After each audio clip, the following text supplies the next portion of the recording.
नमस्कार. मी भाऊ तोरसेकर. तुम्ही बघत आहात प्रतिपक्ष. मित्रांनो, इराण, इस्रायल आणि अमेरिका आणि जे काही मध्य पूर्वेमध्ये किंवा पश्चिम आशियामध्ये अचानक युद्ध भडकलेलं आहे, याविषयी मी काही बोलावं म्हणून अनेकांनी आग्रह धरला, फोन केले. खरं तर मी हे विषय टाळतो. मी फार फार तर राष्ट्रीय किंवा राज्यातल्या विषयावर बोलत असतो. पण याविषयीच्या बातम्यांवर पण माझं लक्ष असतं. त्याही घटना समजून घेण्याचा मी प्रयत्न करत असतो. आणि म्हणूनच या बातम्या बघताना त्यामध्ये राहून गेलेली एक त्रुटी माझ्या लक्षात आली आणि वाटलं की याकडे किंवा या विशिष्ट पैलूकडे लोकांचं लक्ष वळवलं पाहिजे. कारण इस्रायल, अमेरिका यांचं काय तंत्र आहे, सौदी अरेबिया वगैरे त्यांच्यावर इराणने मुस्लिम राष्ट्र असून का हल्ला केलाय, भूराजकीय किंवा जिओ पॉलिटिक्स मध्ये काय काय घडामोडी घडतायत, या सगळ्याच्या चर्चा मी ऐकल्या. पण जे काय जो हल्ला इस्रायल आणि अमेरिकन सैन्याने इराणवर केलेला आहे आणि इराणने दुबई असेल, बहारीन असेल, ओमान असेल, सौदी अरेबिया असेल यांच्यावर प्रतिहल्ला केला, म्हणजे अर्थातच त्या देशांमध्ये, त्या अरबी देशांमध्ये जे अमेरिकन हवाई तळ वगैरे किंवा लष्करी तळ आहेत त्याच्यावर हल्ला केलाय. पण काही प्रमाणात त्या देशांमधल्या इतर मालमत्तेचंही नुकसान झालंय, जीवितहानी सुद्धा झालेली आहे. पण इराणमध्ये थेट हल्ला झाल्यानंतर सुद्धा जी जीवितहानी झाली आहे त्याकडे आपण बघितलं तर एक गोष्ट लक्षात येते की जो इराणचा धार्मिक हुकुमशाह मानला जातो अयातुल्ला खामेनी, हा मृत्यू पावल्याचं किंवा मारला गेल्याचे खबर आली आणि त्याला इराणी सत्तेकडून सुद्धा दुजोरा मिळालेला आहे. रस्त्यावर लोक उतरलेत आणि आक्रोश वगैरे चालू आहे अशाही बातम्या आहेत. आणि त्यामुळे नॉर्मल जे काय सगळीकडे होतं त्याच्याच बातम्या आहेत. पण एक मोठा फरक लक्षात घेण्यासारखा आहे आणि तो समजावणं मला अगत्याचं वाटतं आणि म्हणून मी हा व्हिडिओ करतोय. तो फरक म्हणजे अमेरिका किंवा इस्रायल हे ज्या प्रकारचे हल्ले नेहमी करतात त्यापेक्षा यावेळचा हल्ला, इराणवरचा हल्ला हा वेगळा आहे. आणि तो वेगळा अशा अर्थाने आहे की एक प्रकारे इस्रायल आणि अमेरिका यांच्या सेना दलांनी भारताच्या ऑपरेशन सिंदूरची सरळ सरळ कॉपी केलेली आहे. ज्या बातम्या आल्यात मी बघतोय, इराणमध्ये बिचारे सामान्य लोक मारले गेले वगैरे असं कुठेही ऐकायला मिळत नाही, वाचायला मिळत नाहीये. इराणमध्ये इस्रायल आणि अमेरिकन सेनेने, नौदलाने किंवा हवाई दलाने किंवा ज्यांनी कोणी काय काय हल्ले केलेले आहेत ते बघितले तर IRGC असं ज्याला म्हणतात, इराणियन रेव्होल्युशनरी गार्ड कॉर्प्स, असं जे खास खामेनीच्या अखत्यारीत असलेलं एक सुरक्षा दळ आहे. इराणी सेना वेगळी आणि इराणचं IRGC वेगळं. IRGC म्हणजे थेट एक धार्मिक नेत्याच्या हाताखाली असलेली आणि धार्मिक तत्वांच्या आधारावर लढणारी सेना, असा जो रेव्होल्युशनरी गार्ड असं त्यांना म्हणतात. इराणची सेना वेगळी आहे, नेहमी लढणारी सेना वेगळी आहे आणि ही IRGC वेगळी आहे. जसं आपण बघतो की पाकिस्तान आणि भारत यांच्यामध्ये जो सततचा सशस्त्र संघर्ष चालू राहिलेला आहे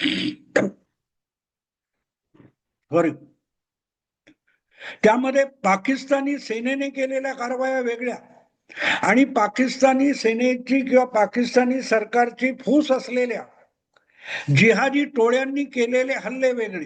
ह्याचा जसा आपण फरक करतो, अर्थात तिथे ज्या जिहादी टोळ्या आहेत पाकिस्तानमध्ये ते नॉन स्टेट ऍक्टर्स आहेत असं पाकिस्तान नेहमी सांगत आलं. पण इथे तसं नाही. IRGC ही जी धार्मिक सेना आहे इराण मधली, ती सरळ सरळ देशाच्या सर्वोच्च नेत्याच्या अंडर येते, अखत्यारीत येते. आणि त्यामुळे इराणवरचा जो हल्ला आत्ता ताजा आहे किंवा इराण अमेरिका इस्रायल वगैरे युद्ध सुरू झालेलं आहे, त्याच्याकडे तुम्हाला बारकाईने बघायचं असेल, ते समजून घ्यायचं असेल, तो ऑपरेशन सिंदूर समजून घ्यावं लागतं. तुम्हाला आठवत असेल तर 6-7 मे 2024च्या अपरात्री आणि 9 आणि 10 मे 2024च्या मध्यरात्री पाकिस्तानवर 2च हल्ले भारतीय सेना दलाने केलेले होते, भारताने केलेले होते. पण त्यामध्ये एक काळजी घेतली गेली होती की पाकिस्तानची सामान्य जनता, पाकिस्तानच्या सामान्य नागरिकाच्या जीविताला धोका पोहोचता कामा नये. पाकिस्तानच्या सामान्य नागरिकांची खासगी मालमत्ता, सार्वजनिक मालमत्ता यांची हानी होता कामा नये याची काळजी घेत ऑपरेशन सिंदूर हे कार्यवाहीत आणलं गेलं. पहिल्या दिवशी 6 आणि 7च्या मध्यरात्री मे 2024 जो हल्ला झाला तो फक्त पाकिस्तानच्या भूमीवर जे जिहादी दहशतवाद्यांचे अड्डे आहेत, प्रशिक्षण केंद्र आहेत, छावण्या आहेत, ज्या पाकिस्तानच्या मते नॉन स्टेट ऍक्टर म्हणजे सरकारी नाहीत, काही खाजगी संघटनांच्या आहेत, त्याच्या पुरताच हा हल्ला मर्यादित होता. बहावलपूर आणि कुठे कुठे काय मुनीरका वगैरे नावं आता मला आठवणीत पण नाही. हे जे हल्ले झाले ते पाकिस्तानी सेनेच्या तळावर सुद्धा केलेले नव्हते. पाकिस्तानी हवाई दल, पाकिस्तानी सेना दल, पाकिस्तानी नौदल यापैकी कशावरही भारतीय सेनेने मे 2024 मध्ये हल्ला केलेला नव्हता. पहिला हल्ला जो आहे, क्षेपणास्त्र हल्ला जो आहे, तो दहशतवादी जिहादी टोळ्यांवर केलेला हल्ला होता. लष्कर-ए-तोयबा, जैश-ए मोहम्मद किंवा तत्सम जे काय हिजबुल मुजाहिदीन वगैरे असे लोक आहेत आणि त्यांच्या ज्या छावण्या आहेत दहशतवादाच्या, त्याच्यावर हल्ला केला होता. आणि त्यातून धडा घेण्यापेक्षा जेव्हा पाकिस्तान सरकार, पाकिस्तानी सेना मशिदी पाडल्या, सामान्य नागरिक मारले, निरपराध मारले गेले, असा कांगावा करू लागलं आणि भारताला प्रत्युत्तर देण्याचा, लष्करी प्रत्युत्तर देण्याचा प्रयास पाकिस्तानने सुरू केला, तेव्हा पुढच्या 2 दिवसामध्ये पाकिस्तानला जबरदस्त तडाखा देण्यात आला. त्यामध्ये पाकिस्तानच्या लष्करी आणि हवाई तळांवर हल्ले करण्यात आले. 8 का 9 हवाई तळ उद्ध्वस्त करण्यात आले, जेणेकरून त्यांचा लढाऊ विमानांच्या उड्डाणासाठीही वापर करता येऊ नये. ज्या हवाई तळावर किंवा लष्करी तळावर प्रति हल्ला करण्यासाठी क्षेपणास्त्र आणि वेगवेगळी अस्त्र आणि सामुग्री, शस्त्र सामुग्री साठवलेली असते, सज्ज ठेवलेली असते, तिथे हल्ला करण्यात आला 9 आणि 10 मे 2024च्या रात्री. आणि अवघ पहिले 2-2.5 तास आणि नंतर 3 ते 4 तास, म्हणजे 6 ते 7 तासाचं युद्ध एक प्रकारे भारतीय सेनेने, भारतीय सेना दलांनी पाकिस्तानच्या विरोधात उरकलं होतं. आणि त्यामध्ये पाकिस्तानची लढण्याची क्षमता दुबळी करून टाकली होती, बेजार करून टाकली होती, अर्धमेली करून टाकली होती.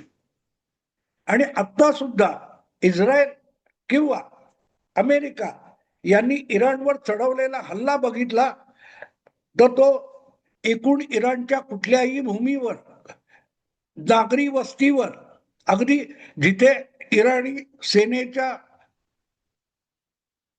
लष्करी छावण्या आहेत, तळ आहेत, गॅरिसन आहेत, अशा ठिकाणी हा हल्ला झालेला नाही. हा हल्ला प्रामुख्याने, ज्याला IRGC असं म्हटलं जातं, रेव्होल्युशनरी गार्ड म्हणजे खोमेनी यांची जी धार्मिक सेना संघटना आहे इराण मधली, त्या सेनेचे जे अड्डे आहेत किंवा त्यांचे लपून राहण्याच्या जागा आहेत, त्यांच्या ज्या छावण्या आहेत, त्यांनी चालवलेली अणुबॉम्ब विकसित करण्याची प्रकल्प आहेत, अशा ठिकाणी हे हल्ले चढवण्यात आलेले, जिथून शेजार पाजारच्या देशांना धमक्या देऊन सतत युद्धाच्या छायेत ठेवण्याचा इराण प्रयत्न करतो, अशा जागेवरच नेमके हल्ले चढवण्यात आलेत. आणि म्हणूनच इराणचा सगळ्यात मोठा सर्वोच्च धार्मिक नेता अली खामेनी हा मारला गेलेला आहे. एकटा अली खामेनी नाही, त्याच्या कुटुंबातले अनेक जण मारले गेले.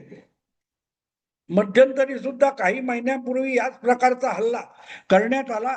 त्यामध्ये एका खाजगी इमारतीमध्ये नेमक्या फ्लॅटवर क्षेपणास्त्र सोडून तिथे या IRGCचे जे अनेक सेनापती कमांडर एकत्र लपलेले होते, नेमक्या तेवढ्याच फ्लॅटवर हल्ला करण्यात आला. पण आसपासच्या फ्लॅटना सुद्धा धक्का लागणार नाही याची काळजी घेतली गेली होती. आणि याला मी ऑपरेशन सिंदूरची कॉपी म्हणतो.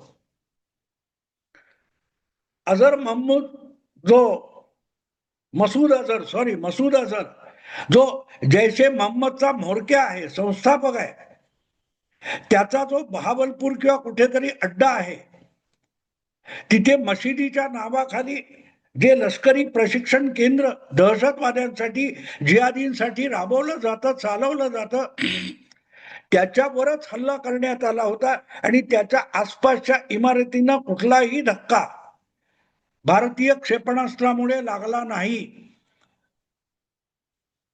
पण मसूद अझरच्या कुटुंबातले जवळजवळ सगळे लोक मारले गेले, पोरा बाळा बायकांसकट, नात्या गोत्यांसकट. तो एकटा बचावला, कारण तो काही तास आधी किंवा काही दिवस आधी तिथून कुठेतरी अन्यत्र गेलेला होता, त्यामुळे बचावला. पण त्याचा अड्डा उद्ध्वस्त झाला. लष्कर ए तोयबाचा हाफिज सईदचा अड्डा उद्ध्वस्त झाला. इथे एक गोष्ट लष्करी तंत्र मला आठवतं, फ्रेझर किंवा काय नाव आहे मला आता आठवत नाही, पण पेंटागॉनचा एक मोठा युद्धशास्त्रज्ञ, आता मला त्याचं नाव आठवत नाही, त्याने ऑपरेशन सिंदूर नंतर एक प्रदीर्घ लेख लिहिला होता. आणि अवघ्या जगातल्या लष्करी तज्ञांना, जाणकारांना, विशेषज्ञांना सल्ला दिला होता की ऑपरेशन सिंदूरचा बारकाईने अभ्यास करा. भविष्यातल्या लढाया या तुमच्याकडे असलेली विमानं, नौका, युद्धनौका, विमानवाहू नौका, हवाई दळ, मोठमोठ्या तोफा यांच्यावर होणार नाही. तर नेमक्या जागी, नेमक्या गाइडेड मिसाईलने नेमक्या जागी वर्मावर घाव घालणारे हल्ले हे युद्धशास्त्र असेल, ही मोडस ऑपरेंडी असेल, असं त्याने म्हटलं होतं. आणि त्याची पहिली नक्कल ही आता इस्रायल आणि अमेरिकेच्या इराण हल्ल्यामध्ये दिसून येते आहे. ऑपरेशन सिंदूर मध्ये काय साधलं गेलं, हा जे लोक अनेक प्रश्न विचारतात, त्यांच्यासाठी इस्रायल आणि अमेरिकेने दिलेलं हे सणसणीत उत्तर आहे. आम्ही इराणला धडा शिकवण्यासाठी एक जगातला सगळ्यात महान देश किंवा महासत्ता आणि एक जगातला एक छोटा देश पण सामर्थ्यशाली देश इस्रायल यांनी भारताच्या युद्धशास्त्राची नक्कल केलेली आहे. आणि त्यामुळे ऑपरेशन सिंदूर केल्या किंवा गेल्या 10 वर्षात मोदी सरकारने नेमकं काय साध्य केलं हे विचारणाऱ्यांसाठी ही सणसणीत चपराक आहे. IRGC अवघ्या मध्य आशियाला किंवा जगाला सतत ओलीस ठेवण्याच्या धार्मिक धमक्या देणारा जो देश आहे इराण, तिथली सामान्य जनता आणि तिथले सत्ताधीश यामध्ये जमीन आसमानाचा फरक आहे. महिलांना सक्तीने बुरखा, त्यांच्यावर निर्बंध, यामुळे तिथले लोक इतके नाराज होते की मध्यंतरी एका विद्यापीठातल्या मुलीने चक्क विद्यापीठाच्या आवारामध्ये अंगावरची सगळी वस्त्र उतरवून ती नग्नावस्थेत फिरत होती. तो तिचा प्रोटेस्ट होता, ते तिचं आंदोलन होतं. ते आंदोलन नग्न होण्यासाठी नव्हतं, तर स्त्रियांना जे नको तितकं बंदिस्त केलं जातं, त्याच्या विरुद्ध पुकारलेला एल्गार होता. त्याच्याही आधी एक मुलगी, तरुण मुलगी, हिला तिथल्या धार्मिक पोलिसांनी, खामेनीच्या धार्मिक पोलिसांनी अटक केली, काहीतरी कपडे बुरखा नव्हता म्हणून, आणि तिला असं छळलं होतं की तिचा मृत्यू झाला. आणि संतप्त महिलांनी, संतप्त लोकांनी रस्त्यावर येऊन आपापले बुरखे जाळण्याचा एक कार्यक्रम केला होता. अलीकडल्या 10-15 वर्षामध्ये इराणची धार्मिक राजवट, इस्लामची धार्मिक राजवट इतकी जाचक होत गेली होती की हळूहळू करत लाखो आणि करोडोच्या संख्येने लोकांनी इस्लामकडे पाठ फिरवायला सुरुवात केली. 1.5-2 वर्षापूर्वीची गोष्ट आहे. इराणच्या सर्वोच्च अशा मौलाना कौन्सिल, काहीतरी इमाम कौन्सिल आहे, त्याचा एक रिपोर्ट मी वाचला होता. त्यामध्ये त्यांनी सांगितलं होतं की इराणमध्ये 50,000 मशिदी बंद पडलेल्या आहेत, कुलूप ठोकावं लागलंय, कारण लोक नमाजाला यायचे बंद झालेत. आणि याचाच फायदा उठवून तिथल्या धार्मिक सत्तेविरुद्धची नाराजी इराणी नागरिकांमध्ये आहे, त्याला चिथावणी देऊन अमेरिका ही इराणमधली धर्मसत्ता उलथून पाडायला उतावळी झालेली आहे. अशा वेळेला इराणने आपल्या नागरिकांना अधिक मोकळीक आणि स्वातंत्र्य देऊन अमेरिकेचं आव्हान पेलणं आवश्यक होतं. पण त्यापेक्षा आपण शस्त्रसज्ज आहोत, आपण अमेरिकेला आणि उरलेल्या कोणालाही चॅलेंज देऊ शकतो, या भ्रमात अली खामेनी होता. त्याची किंमत त्याला मोजावी लागते. पण ती किंमत अली खामेनी मोजत असताना इराणच्या नागरिकाला न दुखावता तिथे सत्तांतर घडवून आणण्याची प्रक्रिया करायची असेल तर तिथल्या नागरिकाला तिथल्या धार्मिक सत्तेविरुद्ध उभं करायचं. पण तिथल्या अंतर्गत कारभारात हस्तक्षेप करायचा नाही, ही भूमिका अमेरिकेने घेतलेली आहे. आणि त्यालाच मी सिंदूरची कॉपी म्हणतो. आपल्याकडे अनेक जण उतावळे झाले होते ऑपरेशन सिंदूर नंतर, की पाकिस्तान इतका बेजार झाला होता, तर पाकिस्तानला संपूर्ण हरवून का नाही टाकलं, पाकिस्तान काबीज का केला नाही. पाकिस्तानच्या 25 कोटी जनतेला आपल्या उरावर घेण्याची भारताला खास असायचं काही कारण नाही. पाकिस्तानला हरवून पाकिस्तान काबीज करणं म्हणजे तिथच्या 25 कोटी सामान्य जनतेची जबाबदारी उचलावी लागेल. त्यापेक्षा पाकिस्तानची लढाईची जिहादी खुमखुमी कमी करणं हा उपाय असतो. आणि तोच उपाय आता अमेरिका आणि इस्रायल यांनी खामेनीच्या बाबतीत, इराणच्या बाबतीत वापरलाय. आणि म्हणून मी म्हणतो की या दोन बलाढ्य देशांनी इराणला त्याची युद्धाची खुमखुमी संपवण्यासाठी जी कारवाई केली, ती एक प्रकारे ऑपरेशन सिंदूरची शुद्ध कॉपी आहे, नक्कल आहे. अधिक नंतर सवड झाली तर बोलेन. आता तुम्हाला ही तुलना दाखवणं आवश्यक होतं म्हणून हा वेगळा पैलू तुमच्या समोर मांडला. आवडलं लाईक करा, शेअर करा आणि प्रतिपक्षाला सबस्क्राईब करा. नमस्कार.